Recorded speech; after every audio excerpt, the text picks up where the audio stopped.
ওপরটা উঠে দাঁড়িয়েছ, কত সুবিধে হচ্ছে, তাই না?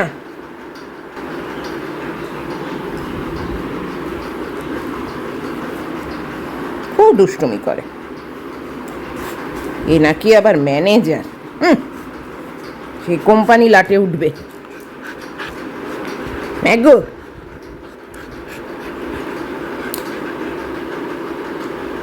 গুড মর্নিং বলেছো সবাইকে?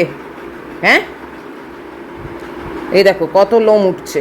এটা সেকেন্ড রাউন্ড। ছি,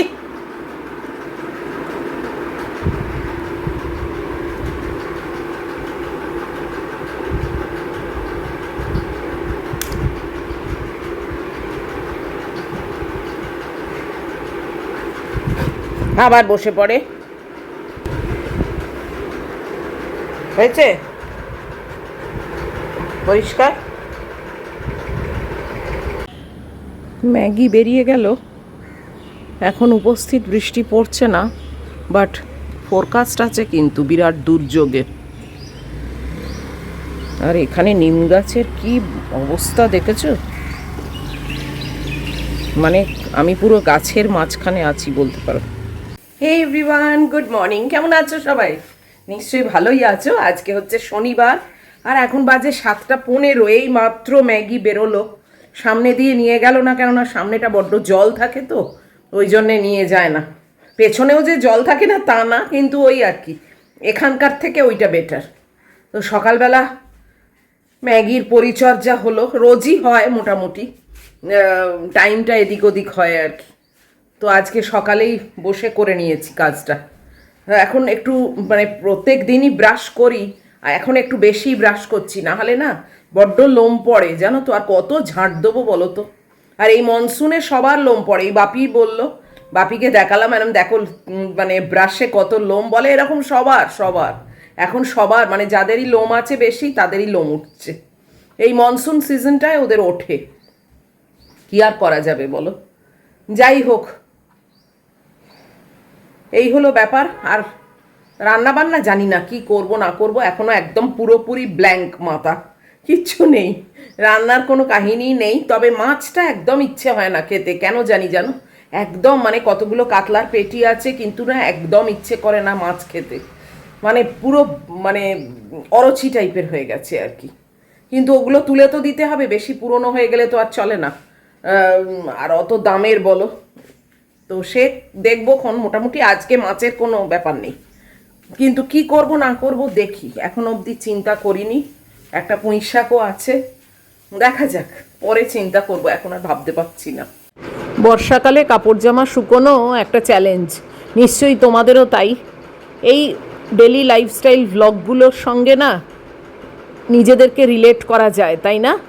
আমিও যখন কারুর ভ্লগ দেখি তখন মনে হয় হ্যাঁ এটা তো আমিও করি, বা ও এটা তো আমি করি না, আচ্ছা ট্রাই করে দেখবো, তো ভালো লাগে বেশ, তাই না?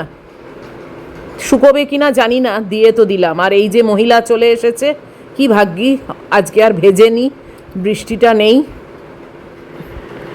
এসে এখন দেখো ইচ্ছে করে মুখটা এইদিকে দিচ্ছে না। আর আমি এসে গেছি রান্নাঘরে, আর কাজও আরম্ভ করে দিয়েছি। বাতলে নিয়েছি, মাথা থেকে একটা বার করেছি যে আজকের লাঞ্চে কি খাবো। এটা আমার কাছে আবার একটা চ্যালেঞ্জ, প্রত্যেক দিনের একটা মেনু সেট করা। যদিও আমি একা, কিন্তু তাও যেমন তেমন খেতে ইচ্ছে করে না। বেশ কিছুক্ষণ হলো রান্নাঘরে চলে এসেছি, আর আমার পরোটা বেলা দেখে তো বুঝতেই পেরেছো আজকে আমার লাঞ্চে কোনো ভাতের পাট নেই, আজকে হচ্ছে পরোটা। আর এই দেখো আলু কুমড়ো টমেটো কাঁচা লঙ্কা দিয়ে একটা তরকারি করব, আর এই একটা বেগুন ভাজা করব। এই হচ্ছে আজকে আমার লাঞ্চের মেনু। পরোটাটা আগে সেঁকে নিচ্ছি, অনেক দেরিও হয়ে গেছে জানো, প্রায় 9:45 হতে চললো। বেকার বসে বসে এত সময় চলে যায় না যে কি বলবো।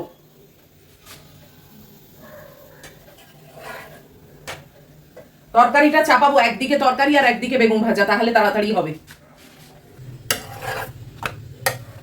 পরোটা সেঁকে রেখে দিচ্ছি, সে খাওয়ার আগে একটু অল্প ঘি দিয়ে উল্টে পাল্টে নেবো।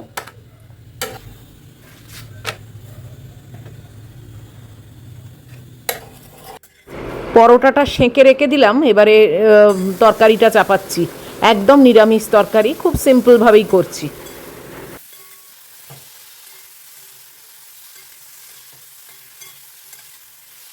সকাল থেকে এমন অন্ধকার হয়েছিল, মানে পুরো মেঘ করে, যে ভয়ের চোটে আর চাদরটা কাচতে পারলাম না, জানো, ওই বেড কভারটা।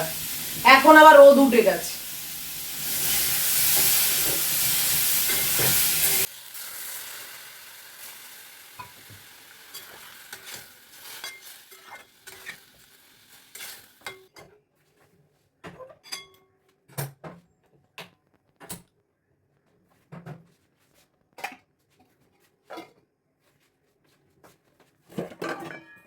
ব্যাস অদল বদল করে নিলাম কড়া, এবারে বেগুন ভাজাটা করব।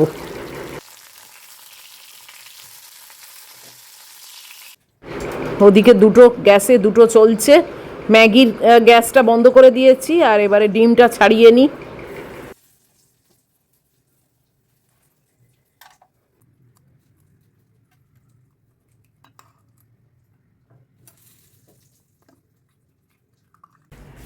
দুটো গ্যাসে দুটো চাপিয়েছি, পচতে গেছি একদম গরমে।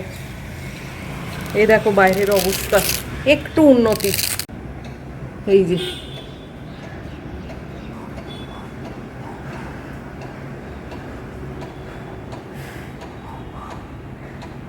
রোদ বলবো না, বাট রোদের মতোই আর কি, একটু আলো।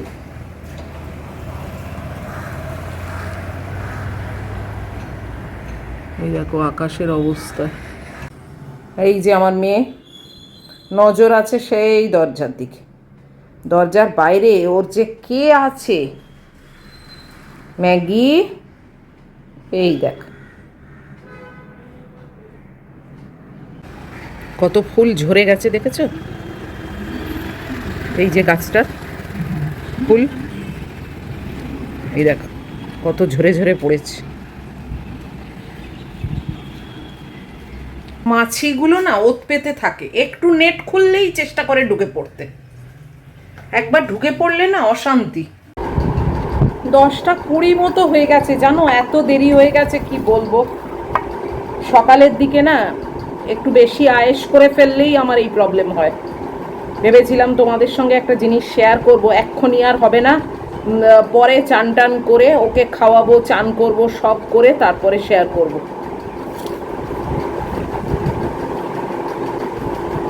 এখন চটপট খেয়ে নি, আমার এত তাড়া করা না শুধু ম্যাগিটার জন্যে। ব্রেকফাস্ট খেয়ে ম্যাগিকে খাইয়ে চান করে বেরিয়েই দেখি আমাদের হাউসকিপিং স্টাফদের এইরকম একটা গোল করে দাঁড় করানো রয়েছে। কি হচ্ছে কে জানে, বুঝতেই পাচ্ছি না। যত হাউসকিপিং স্টাফ তারা এসে দাঁড়িয়েছে।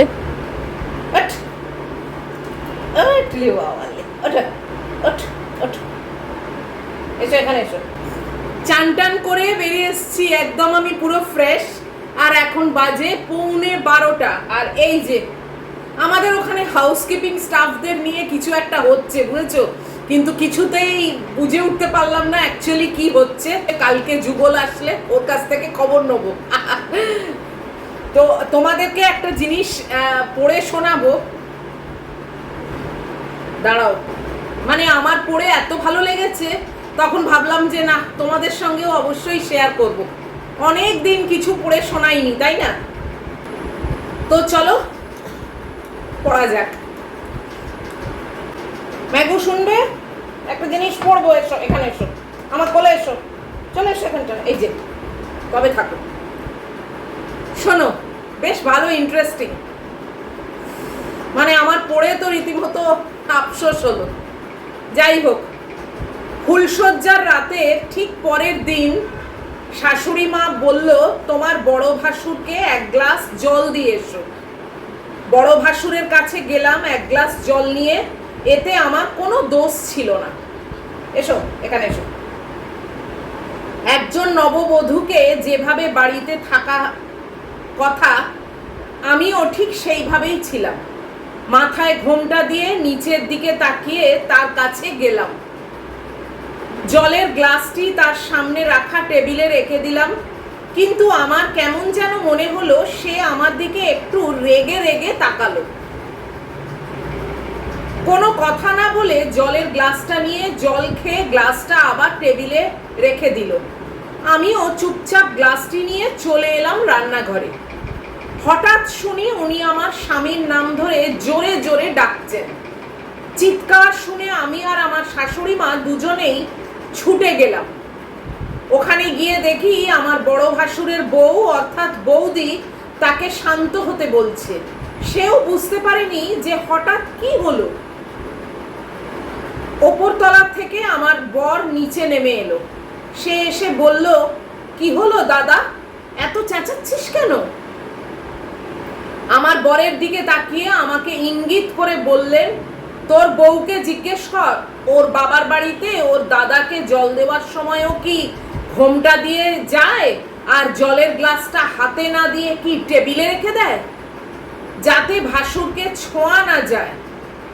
তাই আমার বর আমার দিকে তাকিয়ে তাকিয়ে বলল, কি গো, বলো কিছু।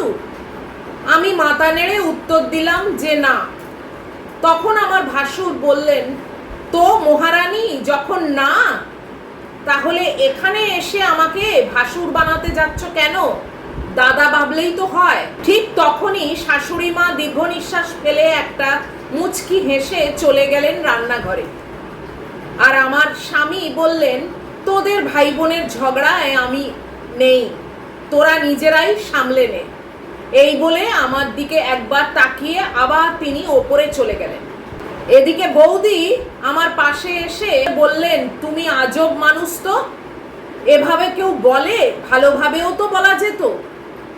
তখন সে হেসে বলল, এতেই মনে থাকবে ওর, বোনের জাত সোজা ভাষায় বোঝে না। এই বলে আমার মাথায় হাত বুলিয়ে চলে গেলেন নিজের রুমে।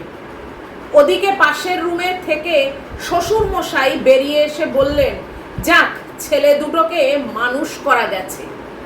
পুরো ঘটনাটা সন্ধেবেলায় মাকে ফোন করে বললাম। মা বললেন, অনেক ভাগ্য করে এইরকম শ্বশুর বাড়ি পেয়েছিস, আগলে রাখিস, দেখিস কারো যেন নজর না লাগে। ওদিকে বাবা ফোনে কান পেতে সব কথাগুলো শুনছিলেন। হাত দিয়ে চোখের জল মুছতে মুছতে বললেন, যাক, মেয়েটাকে একটা যোগ্য পরিবারে পাঠাতে পেরেছি। মায়ের কাছ থেকে ফোনটা নিয়ে বাবা বললেন, তোকেও কিন্তু এই যোগ্য পরিবারের যোগ্য বৌমা হয়ে উঠতে হবে রে। মনে রাখিস মা, সংসার সুখের হয় রমণীর গুণে। মনে মনে ভাবলাম, জানি না এতটা যোগ্য হতে পারবো কিনা, তবে চেষ্টা নিশ্চয়ই করব। আমি ভগবানের কাছে প্রার্থনা করি যাতে প্রতিটা মেয়ে এইরকম একটা শ্বশুর বাড়ি পায়, সাথে এইরকম একটা ভাসুর, আরে সরি ভাসুর না, দাদা। কি ভালো বলো তো আর্টিকেলটা, এত ভালো লাগলো আমার যে কি বলবো আমি, মানে তোমাদের সঙ্গে শেয়ার না করে পারলাম না। মনে হলো না, এটা শেয়ার করি। সত্যি মানে অনেক ভাগ্য করলে একটা ভালো শ্বশুর বাড়ি পাওয়া যায়, এবং অবশ্যই একটা ভালো বর পাওয়া যায়। কেননা বরও যদি ঠিক না হয় তাহলে আরও অবস্থা খারাপ। সত্যি পড়ে আমার খুব ভালো লাগলো। আর মানে সত্যি মনে হলো, যদিও বা এটা একটা গল্প হয়তো, কিন্তু সত্যিও যদি হয় তাহলে আমার মনে হলো মেয়েটাকে বলি যে তুমি সত্যি খুব লাকি। আমরা তো সেরকম কপাল করিনি, যে কারণে আমাদের ভাগ্যে এসব কিছুই জোটেনি। তো তোমার কপালটা খুবই ভালো, চেষ্টা করো আগলে রাখতে। তো যাই হোক, তোমাদের কেমন লাগলো সেটা জানিও। খুব খুব টাচিং একটা আর্টিকেল। অনেক দিন পরে তোমাদের সঙ্গে কিছু একটা শেয়ার করলাম, ভালো কিছু পড়ে শোনালাম, বেশ ভালো লাগলো। তো যাই হোক, চান টান করা হয়ে গেছে, আর এখন কোনো কাজকাম নেই। ম্যাগিকে এত করে বললাম, এসো না আমার কাছে, এসো এসো এসো, আসছে এখন, দাঁড়াও। ও বাবা, সে চলে গেল দরজার কাছে। ও ক্যামেরা ফ্রেন্ডলি ঠিক এখন আর অতটা নয়, জানো তো। আগে খুব ছিল, মানে মাঝখানে আর কি। এখন আর অতটা না ক্যামেরা ফ্রেন্ডলি নয়, এবং এতটা ক্যামেরার সামনে আসতেও চায় না। যাই হোক, সবারই তো একটা পার্সোনাল চয়েস থাকে, তাই না? ও তো বড় হয়ে যাচ্ছে, 7 বছর চলবারে রানিং এখন হলো, সাথে পড়লো, তো ওরও তো কিছু মতামত থাকবে।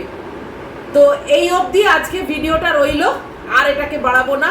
আকাশের অবস্থা মোটামুটি একটু ভালো। আমি ডেলি ওয়্যারটা কেচে দিয়েছি নিজেই হ্যান্ড ওয়াশ করে, যাতে শুকিয়ে যায়, কেননা জানি না তো না কালকে কি অবস্থা হবে। তো চলো, এত অবধিও যদি তোমাদের ভালো লাগে আর আজকের এই আর্টিকেলটা তোমাদের কেমন লাগলো অবশ্যই লিখে জানিও, এবং একটা ভালো লাগলে লাইক করো, শেয়ার করো এবং অবশ্যই সাবস্ক্রাইব করো। দেখা হচ্ছে আবার পরের ভিডিওতে। টিল দেন তোমরা খুব ভালো থাকবে, খুব সাবধানে থাকবে। Love you all.